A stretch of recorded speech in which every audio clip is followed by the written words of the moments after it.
Next is permanent tissues. अब permanent tissues को किसे कहते हैं? What happens to the cells formed by meristematic tissues. जो सेल मेरिस्टेमेटिक टिश्यू के द्वारा फॉर्म होते हैं उनका क्या होता है? They take up a specific role and lose the ability to divide. अब धीरे धीरे क्या होते हैं? वो एक स्पेसिफिक रोल करने लगते हैं और उनमें डिवीजन की एबिलिटी है वो धीरे धीरे खत्म होने लगती है। As a result they form a permanent tissue. और एक समय आता है कि वो परमानेंट टिश्यू में कन्वर्ट हो जाते हैं। This process of taking up a permanent shape, size and a function is called differentiation. अब ये प्रोसेस जिसमें क्या होता है, सेल जो है वो एक परमानेंट शेप ले लेता है, साइज ले लेता है, ठीक है, और एक पर्टिकुलर फंक्शन करना स्टार्ट कर देता है। ये प्रोसेस क्या कहलाती है? डिफरेंशिएशन कहलाती है। Differentiation leads to the development of various type of permanent tissues. Differentiation क्या करती है कि वेरियस टाइप्स ऑफ टिश्यूज, यानी कि भिन्न अलग अलग प्रकार के जो टिश्यूज हैं उनको डेवलप करती हैं, ठीक है। तो ये परमानेंट टिश्यूज होते हैं। ये क्या होते हैं कि जितने भी मेरिस्टेमेटिक टिश्यूज जो होते हैं वो आगे चल करके धीरे धीरे पुराने हो जाते हैं और उनमें डिवीजन खत्म हो जाता है, फिर वो एक पर्टिकुलर फंक्शन करने लगते हैं, ठीक है। तो वो धीरे धीरे परमानेंट हो जाते हैं, ठीक। अब परमानेंट टिश्यूज के कुछ टाइप्स हैं। तो पहला है सिंपल परमानेंट टिश्यू। पहला है type simple permanent tissue. Simple permanent tissues क्या होते हैं? A few layer of cells beneath the epidermis are generally simple permanent tissues. यानी कि एपिडर्मिस, आप फिगर में देखिए, ये सबसे ऊपर की जो लेयर होती है वो क्या कहलाती है? एपिडर्मिस होती है। एपिडर्मिस के ऊपर ये देखिए क्यूटिकल भी बना हुआ है। क्यूटिकल के नीचे की जो लेयर है ये क्या कहलाएगी? ये एपिडर्मिस कहलाएगी। तो एपिडर्मिस के नीचे क्या होते हैं, क्या पाए जाते हैं? सिंपल परमानेंट टिश्यूज पाए जाते हैं। Parenchyma is the most common simple permanent tissue. यानी कि जो पैरेन्काइमा है सबसे इम्पॉर्टेंट है टिश्यू है और सबसे ज़्यादा पाए जाने वाला टिश्यू है। It consist of relatively unspecialized cell with thin cell walls. इसके जो सेल्स होते हैं वो अनस्पेशल होते हैं, यानी कोई स्पेशल सेल्स नहीं होते, और उन सेल्स की जो सेल वॉल्स होती हैं बहुत ज़्यादा पतली होती हैं। They are living cells. ये जितने भी सेल्स होते हैं इनके वो लिविंग होते हैं। They are usually loosely arranged. ये इस लेयर में, जैसे आप ये लेयर देख रहे हैं, इसमें लूजली अरेंज्ड होते हैं, यानी थोड़े ढीले अरेंज्ड होते हैं। Thus large spaces between cells यानी intercellular spaces are found in this tissue.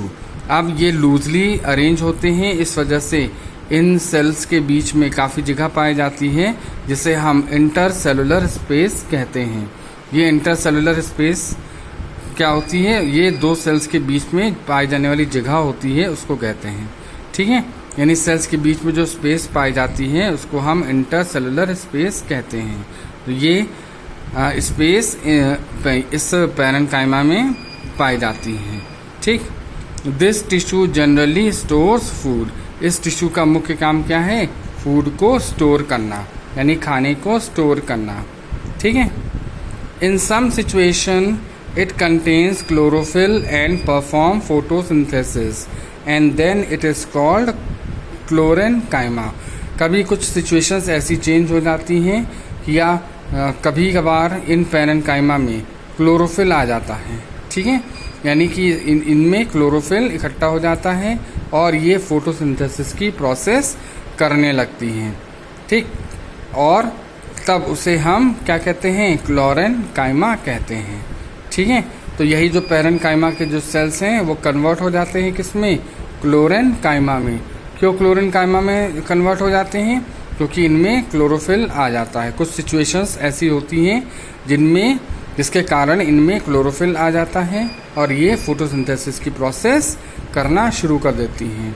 In aquatic plants large air cavities are present in parenchyma to help them float. अच्छा, कुछ एक्वेटिक प्लांट्स हैं, उनमें क्या है, पैरेन्काइमा में जो बीच में जो स्पेस हमने बताया था आपको, इंटर सेलुलर स्पेस, वो बहुत ज़्यादा पाई जाती है। तो उसमें क्या है, लार्ज एयर, यानी उसमें हवा भरी रहती है। क्यों हवा भरी रहती है? ताकि वो आसानी से पानी के ऊपर तैर सकें। सच अ पैरेन्काइमा टाइप इज कॉल्ड एयरेन्काइमा। तो ऐसे पैरेन्काइमा सेल्स जो हैं जिनमें एयर भरे रहती हैं उसे हम एयरेन्काइमा कहते हैं। ठीक है, अगर क्लोरोफिल पाया गया तो उसको हम क्लोरेन्काइमा कहते हैं, और अगर एयर पाई गई, एयर स्पेसेस ज़्यादा पाए गए तो इसे हम एयरेन्काइमा कहते हैं।